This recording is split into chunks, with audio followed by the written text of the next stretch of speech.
In the aftermath of World War II, the world stood shattered, exhausted, and vulnerable. Europe lay in ruins, its cities reduced to rubble, its economies collapsed, and its political confidence deeply shaken. Into this vacuum stepped a new global force, the United States of America. With unmatched industrial power, military strength, and financial dominance, Washington began shaping a new international order, one built on alliances, institutions, and influence that quietly transformed cooperation into control. For many nations, American leadership appeared benevolent. For one man, however, it looked dangerously imperial. That man was Charles de Gaulle. Tall, defiant, and unwavering in his belief in national sovereignty, Charles de Gaulle was not impressed by American power. He admired America's wartime contribution, but he rejected the idea that Europe, and especially France, should live under U.S. supervision. To de Gaulle, dependence was simply another form of occupation. And he had spent his life resisting occupations. De Gaulle's distrust of foreign dominance was born during France's darkest hour. In 1940, as Nazi Germany crushed French defenses, the French government surrendered. De Gaulle refused. From exile in London, he declared himself the voice of free France, openly defying both Hitler and the Vichy regime. This experience forged his worldview: a nation survives only when it controls its own destiny. Allies could help, but never command. After the war, the United States emerged not just as a military victor, but as the architect of the Western system. Through the Marshall Plan, NATO, the World Bank, and the International Monetary Fund, Washington embedded itself into the political, military, and financial structures of Europe. Officially, this was about reconstruction and collective security. Unofficially, it ensured American leadership and leverage. France accepted this arrangement reluctantly, while U.S. dollars rebuilt French infrastructure. De Gaulle remained wary. He believed economic aid came with invisible chains. American capital, American military bases, American command structures, each one eroded national independence. To de Gaulle, Europe was not being liberated, it was being reorganized under a new center of power. The Cold War intensified these concerns. As tensions with the Soviet Union grew, Washington demanded unity, obedience, and alignment. NATO became the cornerstone of Western defense, but it was NATO under American command. U.S. generals held ultimate authority. Nuclear weapons, the most powerful tools of deterrence, were controlled almost entirely by Washington. For de Gaulle, this was unacceptable. France, a nation with centuries of history, empire, and identity, could not rely on another country for its survival. De Gaulle believed that true sovereignty required military independence, especially nuclear independence. Without it, France would always be subordinate, protected, perhaps, but never equal. When de Gaulle returned to power in 1958 amid political chaos, he came with a clear mission: restore French grandeur and reclaim strategic autonomy. Almost immediately, he began challenging American assumptions. He questioned NATO's command structure. He opposed U.S. dominance in Europe. And most dangerously, he began imagining a world where American power was no longer absolute. Washington was not prepared for this. To American policymakers, de Gaulle was difficult, arrogant, and ungrateful. The U.S. had helped liberate France, rebuild it, and defend it. In return, de Gaulle questioned American leadership at every turn. But from de Gaulle's perspective, friendship did not mean submission. The first cracks appeared in NATO. De Gaulle argued that France should not automatically follow U.S. military decisions, especially if they risked French cities in a nuclear war initiated by Washington. Why, he asked, should Paris be sacrificed for decisions made in the Pentagon? This question struck at the heart of the American-led order. At the same time, de Gaulle began rethinking Europe itself. He rejected the idea of a Europe dominated by either Washington or Moscow. Instead, he envisioned a Europe of nations, independent, sovereign, and capable of balancing the superpowers. France, in his mind, would lead this Europe, not as a servant, but as an equal. These ideas alarmed Washington. The United States relied on a unified Western bloc. Any challenge to that unity threatened its global strategy. De Gaulle's insistence on independence risked inspiring others, Germany, Italy, even smaller nations, to question American authority, but de Gaulle did not stop there. Behind the scenes, France accelerated its own nuclear weapons program, determined to build an independent deterrent, the force de frappe. This was more than a military project, it was a declaration of independence. With its own nuclear arsenal, France would never again depend on American protection. The US watched closely, concerned that France's actions might fracture NATO and weaken Western defenses. Yet de Gaulle remained unmoved. To him, reliance on American nuclear weapons was the ultimate vulnerability. If Washington ever chose not to act, France would be helpless. By the early 1960s, tensions between Paris and Washington were no longer hidden.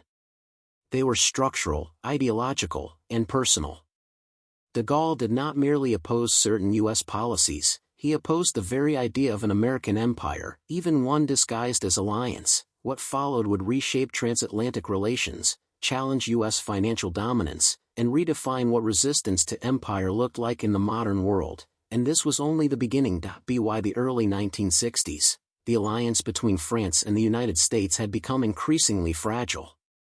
Publicly, both nations spoke of unity, shared values, and collective defense. Privately, distrust was growing. At the center of this tension stood Charles de Gaulle, a man determined to dismantle what he saw as a quiet system of American control over Europe's military future. NATO, created in 1949, was presented as a defensive alliance against Soviet expansion. But in practice, it was dominated by Washington. The supreme Allied commander in Europe was always an American general. Strategic decisions were made in US-led command structures. Nuclear weapons, NATO's ultimate deterrent, were firmly under American authority. For de Gaulle, this arrangement transformed allies into dependents. De Gaulle's core objection was simple yet explosive: France would not outsource its survival. He questioned whether the United States would truly risk New York or Washington to defend Paris in the event of a Soviet nuclear attack. The doctrine of extended deterrence, central to American strategy, relied on trust. De Gaulle trusted no such promises. In his view, nuclear weapons changed the rules of war so completely that only national control could guarantee national survival. This belief drove France's independent nuclear program forward at full speed.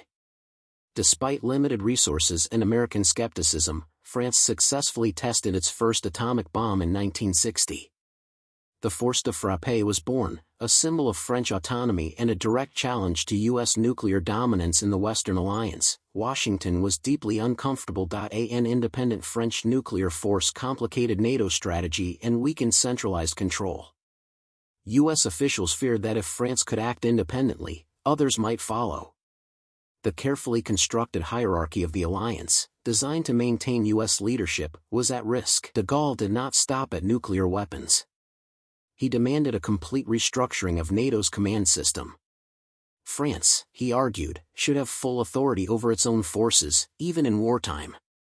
This directly contradicted NATO doctrine, which relied on integrated command to function. Negotiations went nowhere. American leaders, including Presidents John F. Kennedy and later Lyndon B. Johnson, attempted to reason with de Gaulle. They emphasized the Soviet threat and the need for unity. De Gaulle responded with history. Alliances, he said, were temporary. Nations were permanent. By 1966, de Gaulle made his most dramatic move. France officially withdrew from NATO's integrated military command. This decision sent shockwaves through Washington and Europe. Although France remained politically within NATO, it removed all French forces from NATO command structures. U.S. military bases on French soil were ordered to close or relocate. NATO headquarters itself was forced to move from Paris to Brussels. For the first time since World War II, a major Western power openly rejected American military leadership. The U.S. response was restrained but furious. Publicly, Washington downplayed the impact, insisting NATO remain strong. Privately, officials worried that de Gaulle had exposed a dangerous truth: American leadership depended not on equality, but on compliance. European reactions were mixed. Some leaders feared de Gaulle had weakened Western defenses. Others quietly admired his courage. West Germany, still reliant on U.S. protection, could not follow France's example, but it listened carefully. De Gaulle's message was unmistakable: Europe did not have to choose between Washington and Moscow. It could choose itself. This idea threatened the very foundation of U.S. Cold War strategy. America's power in Europe rested on the belief that only it could guarantee security. De Gaulle shattered that assumption by proving that independence was possible, even at great cost, yet this defiance came with risks.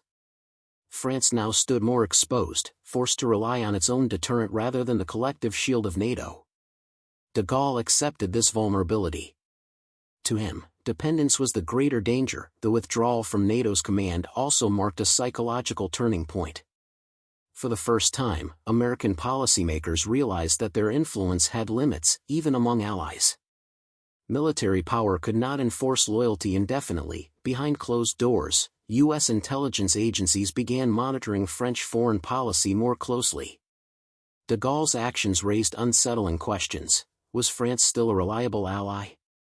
Or had it become an unpredictable wild card within the Western Bloc? De Gaulle, meanwhile, continued his campaign. He traveled extensively, meeting leaders in Eastern Europe, the Middle East, and Asia. He recognized China's communist government years before the United States did, further distancing France from American policy. Each move reinforced the same principle: France would decide for itself. The NATO withdrawal was not an act of isolation. It was an act of assertion. De Gaulle did not want to destroy the alliance, he wanted to redefine it, stripping away American supremacy and restoring balance among nations. Washington refused to accept this vision. The confrontation between de Gaulle and the United States was no longer ideological, it was structural. Two incompatible worldviews were colliding, one based on centralized power and global leadership, the other on sovereignty and independence, and the battlefield was expanding beyond military alliances. Soon, de Gaulle would challenge the United States where it was strongest, not with armies or weapons, but with money. While Charles de Gaulle's military defiance unsettled Washington, it was his attack on America's financial dominance that truly shook the foundations of U.S. power. Armies could be repositioned, alliances could be managed, but money formed the invisible backbone of empire. And de Gaulle understood this better than most. Since the end of World War II, the global financial system had been structured around the United States. Under the Bretton Woods Agreement of 1944, the U.S. dollar became the world's primary reserve currency, tied to gold at a fixed rate of $35 per ounce. Other currencies were pegged to the dollar, effectively placing the American economy at the center of global trade. This arrangement granted the United States a privilege no empire before it had possessed: the ability to finance its global influence by printing its own currency. As long as dollars were trusted, America could run deficits, fund military bases, and project power across the world, without facing immediate economic consequences. To de Gaulle, this was not stability. It was exploitation. He referred to it as an exorbitant privilege, a system that allowed the United States to live beyond its means while others bore the cost. European nations earned dollars through trade, only to store them as reserves, effectively lending wealth back to Washington. France, de Gaulle argued, was subsidizing American dominance. By the early 1960s, U.S. spending was surging.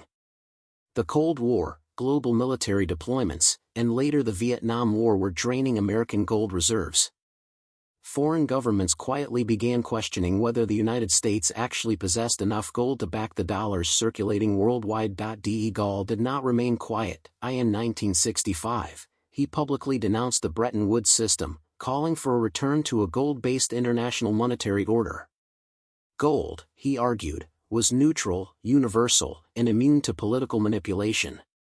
Unlike the dollar, it could not be printed at will. This was a direct challenge to American financial supremacy. Soon after, France began converting its dollar reserves into physical gold. French ships crossed the Atlantic, returning from New York with tons of gold bullion. The symbolism was impossible to ignore, a major U.S. ally openly questioning the dollar's legitimacy. Washington was alarmed. If other countries followed France's example, the entire Bretton Woods system could collapse.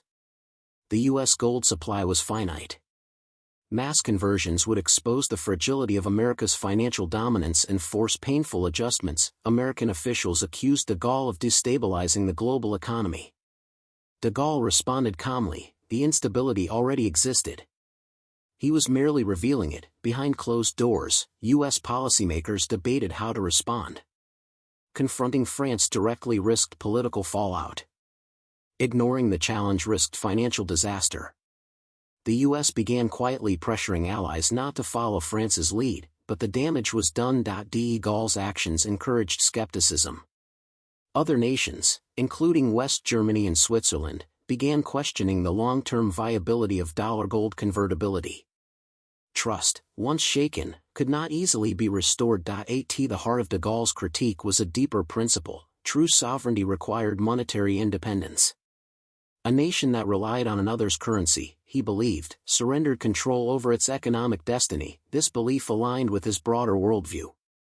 Just as France needed independent military power, it needed independence from financial systems designed to benefit others. The United States understood the threat. Financial dominance was not merely economic, it was strategic. Control over global finance meant influence over allies, leverage in diplomacy, and the ability to punish adversaries. De Gaulle was challenging that control without firing a single shot. By the late 1960s, the strain became undeniable. U.S. gold reserves continued to decline. The gap between dollars in circulation and gold available to redeem them widened dangerously. Then, in 1971, years after de Gaulle had left office, the United States made a historic decision. President Richard Nixon suspended the dollar's convertibility into gold. The Bretton Woods system collapsed. Although de Gaulle was no longer in power, his warnings had proven prophetic. The system he challenged could not survive indefinitely. America retained financial dominance, but now through pure fiat currency, backed not by gold, but by trust, military power, and global dependence. De Gaulle had forced the United States to reveal the true nature of its empire. Some historians argue that France's actions hastened the collapse. Others say the system was doomed regardless. But few deny that de Gaulle was among the first major leaders to openly confront American financial hegemony. His challenge did not dethrone the dollar, but it changed the conversation forever. The United States adapted, strengthening its influence through new mechanisms: oil pricing in dollars, international financial institutions, and global banking networks. The empire evolved, yet de Gaulle's legacy endured. He demonstrated that resistance was possible, even within the Western alliance. That sovereignty could be asserted without war. And that empires, no matter how powerful, rested on fragile foundations. The question he raised still echoes today: who truly controls the world's money, and at what cost? By the mid-1960s, Charles de Gaulle had moved beyond simply resisting American dominance in Europe. He was now reshaping France's global posture, challenging the Cold War order itself. Where Washington saw a world divided between capitalism and communism, de Gaulle saw something else entirely: a landscape of nations seeking dignity, independence, and freedom from superpower control. De Gaulle believed the Cold War was not just a struggle between ideologies, but a system designed to concentrate power in two capitals, Washington and Moscow. Smaller nations, he argued, were forced to choose sides, sacrificing autonomy in exchange for protection. France would not participate in this binary worldview. Instead, de Gaulle pursued what he called a policy of independence in all directions. This philosophy redefined French diplomacy. Paris would speak to everyone, east and west, north and south, without seeking permission from the United States. To Washington, this approach looked dangerously naive. To many nations emerging from colonial rule, it looked revolutionary. One of de Gaulle's most controversial moves came in 1964, when France officially recognized the People's Republic of China. At the time, the United States refused to acknowledge Beijing, instead supporting Taiwan as the legitimate government of China. De Gaulle ignored American objections. China, he argued, was a geopolitical reality, not an ideological problem. Refusing to recognize it only isolated the West and strengthened illusions of control. By opening relations with Beijing, France signaled that American foreign policy was not the default path for the West. Washington was furious. U.S. officials feared that France's recognition of China would undermine efforts to contain communism in Asia. But de Gaulle saw containment as a trap, one that locked nations into endless conflict while empowering superpowers. His defiance did not stop in Asia. Across Africa and the Middle East, de Gaulle pursued an independent line. France maintained relationships with former colonies while supporting their sovereignty, presenting itself as an alternative partner to both the United States and the Soviet Union. While critics accused France of preserving influence, many nations saw Paris as a less intrusive power. De Gaulle's message was consistent: independence did not mean isolation, it meant choice. In Latin America, he openly criticized U.S. interventionism. During visits to the region, de Gaulle spoke about national dignity and self-determination, subtly encouraging resistance to American political and economic dominance. These speeches resonated deeply in countries long affected by U.S. influence. The United States began to see de Gaulle not merely as an ally with disagreements, but as a systemic disruptor. American diplomats complained that France was undermining unity at a time when unity was essential. De Gaulle countered that unity without equality was submission. True alliances, he argued, were built on respect, not hierarchy. Even within Europe, his global vision clashed with U.S. plans. Washington supported deeper European integration under American leadership, seeing a unified Europe as a stronger partner. De Gaulle feared the opposite, a Europe diluted into a technocratic structure aligned with U.S. interests. He vetoed British entry into the European Economic Community twice, arguing that Britain served as an American proxy within Europe. This move shocked Washington and London alike. To de Gaulle, allowing Britain in meant allowing American influence through the back door. Once again, de Gaulle stood alone and unyielding. The U.S. response was cautious.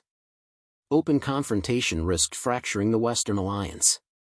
Instead, American leaders chose to wait, assuming that de Gaulle's influence would fade with time, but de Gaulle's impact extended beyond immediate policy. He inspired leaders across the developing world. His emphasis on sovereignty, non-alignment, and national pride echoed in movements from Asia to Africa to Latin America.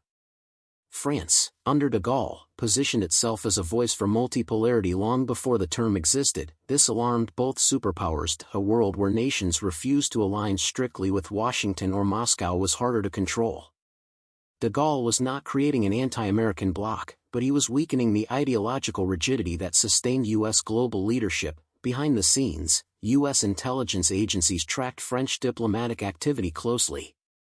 De Gaulle's travels, speeches, and meetings were analyzed for signs of deeper coordination with non-aligned nations, yet de Gaulle was not trying to replace one empire with another. His goal was balanced. He believed stability emerged not from domination, but from equilibrium, multiple centers of power restraining each other. In this vision, France was not the leader of the world, but one of several independent poles. This worldview fundamentally contradicted American strategy, which relied on clear leadership and decisive influence. As the Vietnam War escalated, de Gaulle openly criticized U.S. intervention, warning that military force could not impose political solutions. His warnings went largely ignored, until history proved them accurate. By the time de Gaulle left office in 1969, the global order was shifting. The certainty of American dominance was weakening. New voices were emerging. Doubt had entered the system. De Gaulle did not dismantle the U.S. empire, but he exposed its limits. He proved that even within the Western alliance, resistance was possible. That a nation could disagree, defy, and still survive. And that the future might belong not to empires, but to nations unwilling to surrender their independence. The final question remained: what would happen after de Gaulle? By the late 1960s, Washington had accepted an uncomfortable reality: Charles de Gaulle could not be coerced, ignored, or easily replaced. His challenge to American power had not come from a rival superpower or an enemy state, but from a longtime ally. This made it far more dangerous. The United States rarely confronted de Gaulle openly. There were no sanctions, no public ultimatums, no dramatic break in relations. Instead, Washington chose a subtler approach: containment through patience, pressure behind closed doors, and strategic silence. American policymakers believed time was on their side. De Gaulle was aging. His authority rested heavily on his personal prestige rather than party structures. U.S. officials calculated that once he left the political stage, France would gradually return to alignment with American leadership. The goal was not to defeat de Gaulle, but to outlast him. Privately, however, frustration ran deep. U.S. diplomatic cables from the period reveal irritation with what officials described as French obstructionism. De Gaulle's refusal to follow NATO doctrine, his monetary provocations, and his independent diplomacy complicated nearly every major U.S. initiative in Europe, yet Washington avoided escalation. confronting France directly risked validating de Gaulle's core argument that the United States behaved like an empire.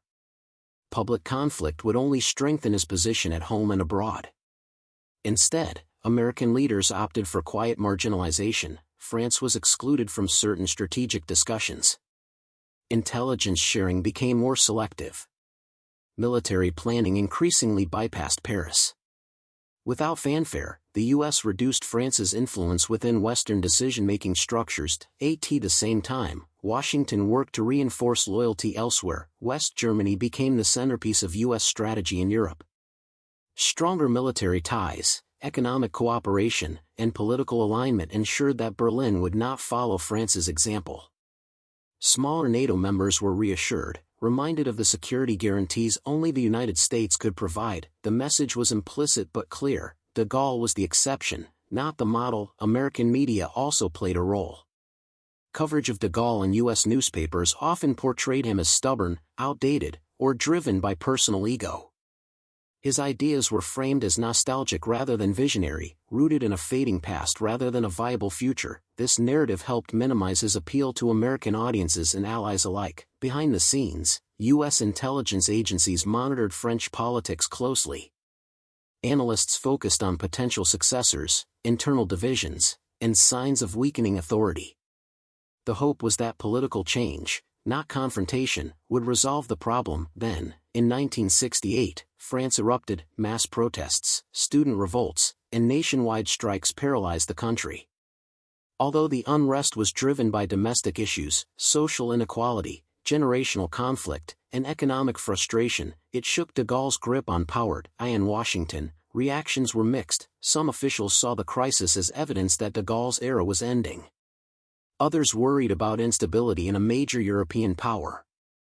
Publicly, the United States remained silent, careful not to appear to interfere. De Gaulle survived the crisis, but he was weakened. In 1969, following a failed referendum, Charles de Gaulle resigned from office.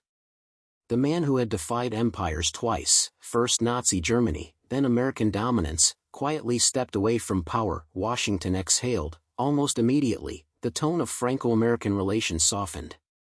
De Gaulle's successors were less confrontational, more pragmatic, and more willing to cooperate within existing structures. France did not rejoin NATO's integrated command, but tensions eased. To many in Washington, this confirmed their strategy. They had waited. And they had won, but this conclusion was premature. Although de Gaulle was gone, his ideas remained embedded in French policy. Strategic autonomy, nuclear independence, skepticism of American leadership, these principles did not disappear. They became institutional habits rather than personal crusades. France continued to pursue an independent defense policy. It maintained its nuclear deterrent. It preserved the option to diverge from U.S. positions when national interests demanded it. More importantly, de Gaulle had changed the psychological landscape. He had demonstrated that American leadership was not inevitable. That allies could say no, and survive. This lesson was not lost on others. Over time, European leaders grew more comfortable asserting independence. Even while remaining within NATO, the United States adjusted. Rather than direct command, it relied more heavily on economic integration, cultural influence, and institutional leadership. Power became quieter, more sophisticated, but no less real. De Gaulle had not destroyed the American system. He had forced it to evolve. In retrospect, Washington's response to de Gaulle reveals the true nature of American power during the Cold War. It was strongest when unchallenged, and most cautious when its authority was questioned from within. Silence, not force, became the weapon of choice. De Gaulle once said that nations have no permanent friends, only permanent interests. The American response to his defiance proved him right. The empire endured, but it learned, and France had left its mark. When Charles de Gaulle stepped down in 1969, many observers believed an era of confrontation had ended. The towering figure who had openly challenged American dominance was gone, replaced by leaders who spoke the language of cooperation rather than defiance. From Washington's perspective, this appeared to be a return to normalcy, a gradual reintegration of France into the Western consensus. But appearances were misleading. While the tone of Franco-American relations softened, the foundations de Gaulle had laid remained intact. His departure did not erase his vision, it transformed it. What had once been a personal crusade became a strategic posture embedded within the French state. Georges Pompidou, de Gaulle's immediate successor, adopted a more pragmatic style. He avoided public confrontations with Washington and emphasized economic cooperation. Yet he did not reverse de Gaulle's core policies. France remained outside NATO's integrated military command. Its nuclear deterrent stayed fully independent. Strategic autonomy was preserved, not abandoned. This pattern continued under subsequent French presidents. Valéry Giscard d'Estaing, though more openly pro-European and Atlanticist, maintained France's independent defense doctrine. François Mitterrand, a socialist with deep skepticism of American power, upheld the nuclear deterrent and frequently resisted U.S. pressure on foreign policy issues. Even leaders who favored cooperation understood the value of strategic distance. De Gaulle's legacy had become institutional. Washington adapted accordingly. Rather than attempting to pull France fully back into line, the United States recalibrated its expectations. France was no longer seen as a potential leader of dissent within the Western Bloc, but as a semi-independent partner, cooperative, yet unpredictable. This ambiguity shaped transatlantic relations for decades. France participated in NATO operations selectively. It supported U.S. initiatives when interests aligned and opposed them when they did not. This approach frustrated American planners, but it was no longer shocking. De Gaulle had normalized disagreement. The end of the Cold War further complicated the picture. With the collapse of the Soviet Union, the original justification for NATO's structure weakened. Many expected the alliance to dissolve or radically transform. Instead, it expanded. The United States emerged as the world's sole superpower, seemingly vindicated. Yet even in this moment of unchallenged dominance, de Gaulle's ideas resurfaced. France questioned NATO's post-Cold War missions. It criticized U.S.-led interventions that lacked international legitimacy.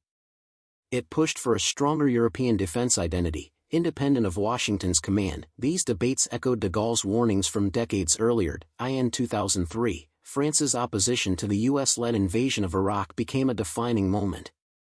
Once again, Paris refused to follow Washington into war.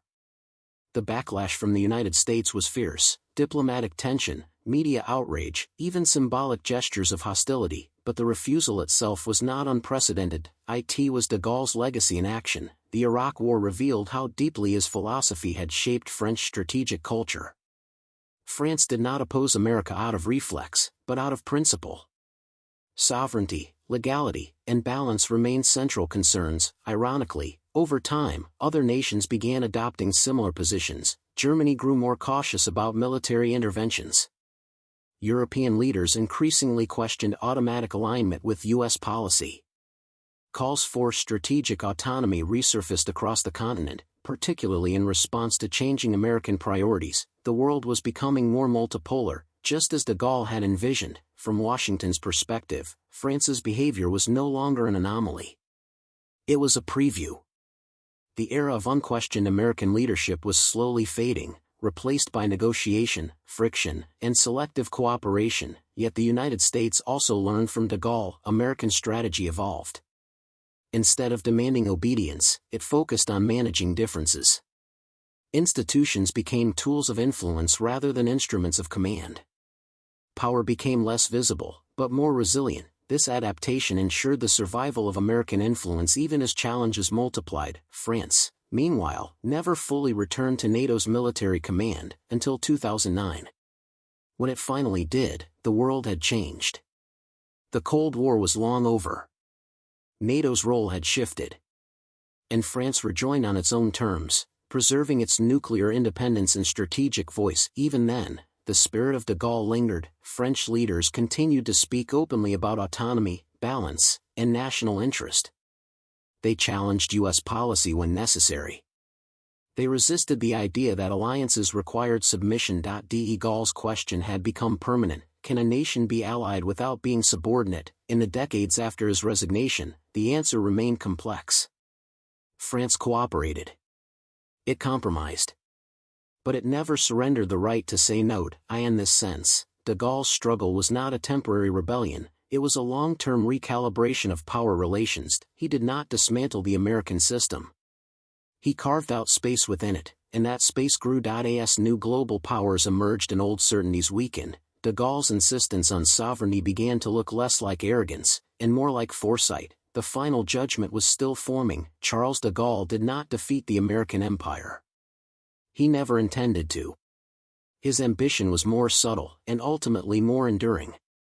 He sought not to replace one dominant power with another, but to expose the illusion that dominance was permanent, natural, or inevitable. In this, he succeeded. De Gaulle's resistance did not come through war, revolution, or ideological confrontation. It came through structure, policy, and principle. He challenged American power at its strongest points: military command, financial systems, diplomatic alignment, and proved that resistance could exist within alliances, not just outside them. This was his most radical contribution. Before de Gaulle, opposition to American power was often framed as hostility. Nations either accepted U.S. leadership or rejected it entirely. De Gaulle introduced a third option: strategic independence without enmity. France remained Western. It remained democratic. It remained an ally. But it refused to be subordinate. This distinction reshaped global politics. By asserting sovereignty while maintaining cooperation, de Gaulle redefined what resistance looked like in the post-war world. He showed that empires could be constrained not only by rivals, but by partners who refused to obey silently. His legacy extended far beyond France. Across Europe, his ideas lingered quietly. Leaders absorbed the lesson that alliance did not require obedience. Over time, this thinking influenced debates on European defense, monetary policy, and foreign intervention. The idea of a Europe capable of acting independently, once dismissed as unrealistic, became a long-term aspiration. Even the European Union's modern discussions of strategic autonomy echo de Gaulle's language. Globally, his influence was even broader. In the developing world, de Gaulle's emphasis on sovereignty resonated deeply. Nations emerging from colonial rule saw in him a Western leader who acknowledged their desire for independence.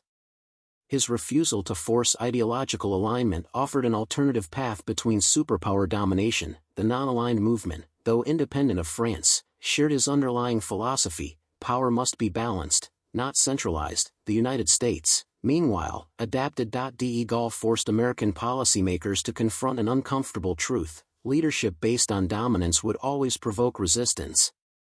In response, the U.S. refined its approach. Influence became less overt, more institutional. Economic leverage, cultural power, and global norms replaced direct command. This evolution allowed American power to endure, but in a different form. In this sense, de Gaulle did not weaken the United States, he compelled it to mature. The collapse of the Bretton Woods system, the restructuring of NATO, and the rise of multipolar diplomacy all reflected pressures he helped expose.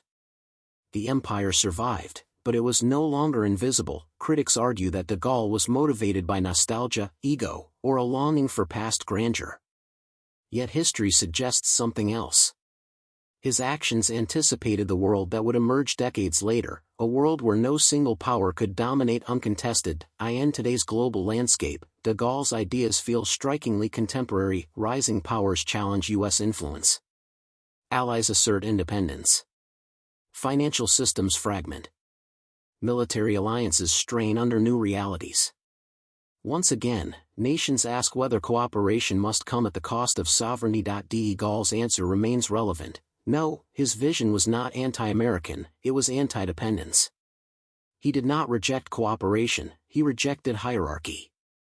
He believed stability came from balance, not submission. That belief now defines modern geopolitics. France's role today reflects this inheritance. It cooperates with the United States, but not unconditionally. It participates in global institutions, but preserves national decision-making. It speaks of alliances, but insists on autonomy. This posture, once controversial, is now widely imitated. De Gaulle once warned that empires collapse not when they are defeated, but when they are overextended and unchallenged. By challenging American power early, calmly, strategically, and persistently, he may have delayed its decline rather than accelerated it. Empires that adapt survive longer. In the end, de Gaulle's true legacy lies not in the policies he enacted, but in the mindset he normalized. He made dissent respectable. He made independence legitimate. He made resistance possible without violence. For smaller nations, his example offered hope. For great powers, it offered a warning. No dominance lasts forever. No alliance is unconditional. And no empire is beyond question. Charles de Gaulle asked those questions when few dared to, and the world has been answering them ever since.